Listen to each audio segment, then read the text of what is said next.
That was Funeral Party with New York City moves to the sound of L.A. on Manchester 106.6. This is Funny People. My name's Jamie Kilday, and that's George Cottier. Hi. How you doing? Yeah. We got a lot of texts from people trying to guess. What's his name again? James Beck. James Beck. We got a lot of texts trying to guess what race James is. We haven't had any texts Here's saying that. one. Don't start this. Don't start this, George. Oh, there's a text. There's a Oh, look, and it says, I think he's from No. China. No, he's not. He's from Stockport. Now, we did try and ring up James Beck, but he hung up on me. How rude of him for not coming on air, and then also hanging up on me. How rude. Now, what's in the pipeline for George Cottier now? Where can people go and see George Cottier doing his comedy? Well, I'm doing Slap and Giggle, which is run by a couple of fellas. They do some skits. That's in Manchester at Zoo Bar. I don't know when that is. I can't remember. Is that Johnny Addy runs that, isn't he? Yeah, Johnny. He's Addy a very runs lovely that. man. I like Johnny Addy. Yeah, he's a nice fella. Except he said that. I think he said something nice about a comedian I don't like. Okay, but you've got very negative tendencies towards everybody. If there's one thing that's been deduced from I this, think that's a bit of a negative thing to say. It's a bit cynical. Okay, but so that's you don't know when that is though. What? You don't know when you're doing Slap and Giggle. No. Your self-promotion is It's on the commendable. website. I'm sure it says something on the website. You can but visit www.georgecottier.com. Yeah, .co.uk, and you can also go on. I think I'm doing a gig in York for 1331. I can't remember what they're called. It's something like that, 1331. They're on Facebook, and there's something about me there. I don't know. Okay. I've been on your website, and I like your website. Thank you. There's a lot of art on your website. Thanks. Are you're a painter, aren't you, as well as a comedian? You're an artiste. Yeah, an artist. Yeah. Are you trained as an artist, or is it just something you do as a hobby? Or they're very good paintings. They're worth checking out. If you do go on his website, there's some excellent paintings. Didn't do any training, no. Just did it for a laugh on my own. Just a hobby. Yeah, let's go. Hobby. Yeah. Well, I call it a passion. Okay. A lot of your art is quite. Don't say this the wrong way, but quite self-involved. Yeah. You do a lot of paintings, a lot of self-portraits of yourself. Yeah. So. Not a negative thing. It's just Van Gogh painted himself. It's not a negative thing. Why Warhol you did a lot of things about himself. But why? What? He's just holding up his middle finger at me now. It's been like that for last minute. There's So what inspires you to be an artist? Did you just try and think art. it was something that you were good at, or? I like art. Big fan of Goya, Jacques Louis David, Caravaggio, people like that. Stuff where there's no mucking about. Just a guy with his thighs showing, with some kind of weapon, just like slicing someone up. It's pretty funny. And that's quite. It's what I do. It's how I see myself in everyday life, really. Just being amazing. Right. Okay. It's your ego does come across quite a lot, and it's in speaking to you on the show today. You've been, you have shown that you've got quite an ego about yourself. If you don't mind me saying, you seem quite. It's not an ego. Quite frank about how good you are at comedy. Well, my mum always tells me that I've got a super ego. Is that an important thing, though, to be very self-aware of how good you are? That was a joke there about Freud and the different parts of the human psyche. Super ego, of course, being linked to being an ethical force, and of course linked to all things maternal. So that's why I said that my mum said it. Okay. So is it important to be self-aware about how good you are in comedy? Do you think people need to be more like that? I don't need to be that self-aware of it. It's obvious. I get girls literally coming up to me after gigs. Literally coming up to you? Yeah. Literally, not metaphorically coming up to you? Not metaphysically, not metaphorically, not hypothetically, not spiritually. Well, sometimes it's spiritual. Okay.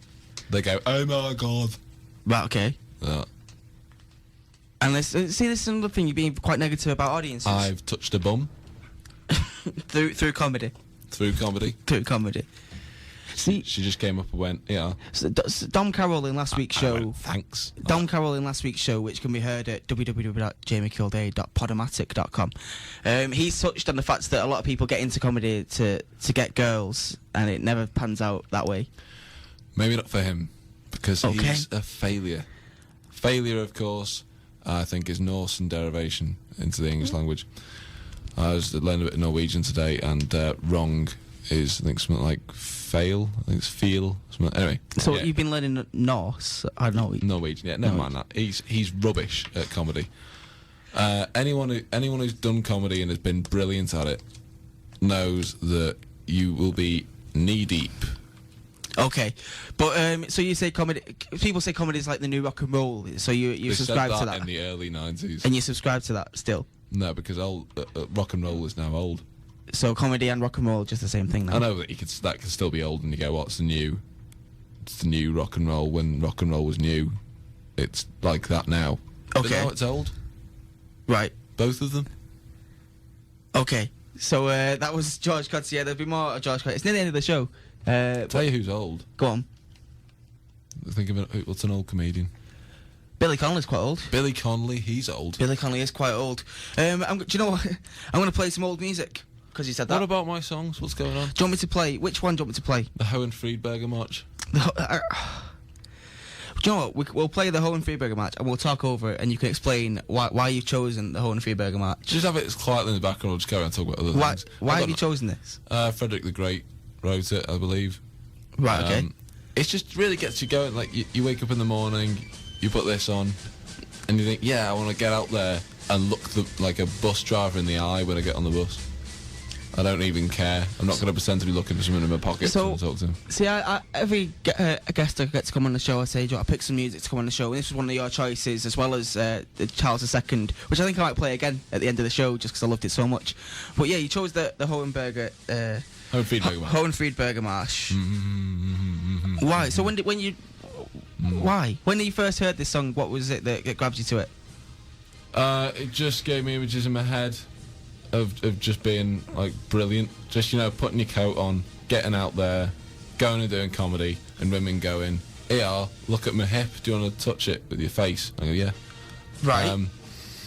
I'll just talk about some times in comedy. I had a woman come up to me and she goes, "Hey, look, George Cottier, comedian. I am a lesbian, and even I liked your stuff." Right. So it's that good. Right. Okay. Even they like it. So the other song that you chose for us is "Lie Back." Yeah. Singing Geburt einer Nation. Yeah, which is it a German cover of One Vision? It is by Queen. It is. What is inspired? There's a lot of. It's German. The Lieback's German. What's the German influence? Well, yeah, Lieback are a Slovenian band who sing in German a lot, and right, and you're right. It's a German version of One Vision. It's just dead good. I like Queen, and I like kind of martial overtones that are almost inappropriately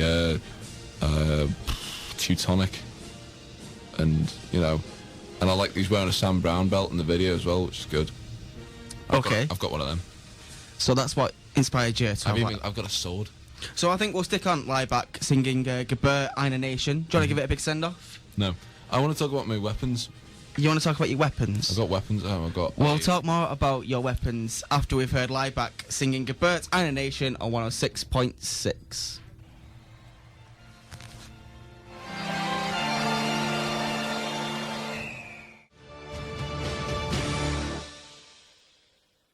That was George Cottier's choice there. Lieback singing Geburt einer Nation, a German version of One Vision on Manchester 106.6. And George Cottier's choice sounds like a novel where I have to choose which one of my children dies. And I just go that one. Reference to Sophie's Choice there. Yeah, I go that one. That's it's nearly the end of the show. No, not that one. The other one. It's literally nearly the end of the show. Bang. So it's been a pleasure having you on the show. Thank you very much for taking the time to come out. Thank you. Thank you for staying, coming in from the nice sunny day. You're obsessed with this. It's such a nice day, and as much as I enjoy working on radio and I enjoy doing this, I wish I could do it outdoors. Well, how old? I'm going to ask you how old you are, because that's a bit rude. But like 23. I had to think about that. That's quite shocking, isn't it? That's quite straightforward. Yeah. But when you're as old as I am, and you've seen 2 years more worth of sunny days, you just get bored of them. Okay. They're just obvious. It's an obvious thing. It's like watching a woman comedian. That's a terrible thing to say, and apologies on behalf of the radio station. Those are the views of George Cottier and not the views of Manchester's 106.6. As I say, thank you very much for tuning in to Funny People. I've been Jamie Kilday. For this week's funny person was George Cottier. Thanks for coming down. Thanks. You can listen to this show on air on the radio station's website at northmanchesterfm.org for a week. You can visit George Cottier's website, and the podcast will be on there too. And I'm going to play out Horrible Cotter. Histories singing Charles II, the King of Bling, just for George Cottier on 106.6. Stay tuned to the World Music Show. Lots of fillers. My name is Charles II. I love the people and the people love me so much that they restored the English monarchy.